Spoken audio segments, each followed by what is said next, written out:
ఈరోజు fathers day పరిశుద్ధాత్మ దేవుడు ఏం జ్ఞాపకం చేస్తున్నారంటే, పురుషులందరికీ, తండ్రులుగా ఉన్న వాళ్ళందరికీ మీ బిడ్డల గురించి ప్రతి దినము మనమే మొదటగా ప్రార్థన చేయాలి. హల్లెలూయా. సంఘములో ప్రార్థన గుంపు ఉంది, వాళ్ళు చేసుకుంటారు కాదు. యోబు మరి ఆ ఆడవాళ్ళు పొద్దున్నే అమ్మ మీరు లేచి ప్రార్థన చేయండి అని చెప్పలా. యోబు తన భార్యకి చెప్పలా, చెప్పాడా? పురుషులు గట్టిగా మీరు రెస్పాండ్ అవ్వండి. హల్లెలూయా. ఏం చేశాడు? ఆయనే చేశాడు. యోబే చేశాడు చెప్పండి. యోబే చేశాడని చెప్పండి.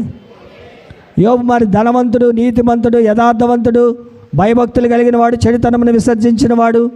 హల్లెలూయా. 7,000 గాడిదలు ఉన్నాయంట, ఎడ్లు ఉన్నాయంట, మరి ఎంత ఇంట్లో సర్వెంట్స్ ఉండుంటారు, ఎంత పని వాళ్ళు ఉండుంటారు. ఆయన ఏం చేస్తున్నాడంట? ఉదయాన్నే లెగుస్తున్నాడంట. హల్లెలూయా. ఈ ఫాదర్స్ డే రోజున దేవుడు మనకి మన రెస్పాన్సిబిలిటీస్ జ్ఞాపకం చేసేది ఏంటంటే ఉదయాన్నే లెగవాలి. హల్లెలూయా.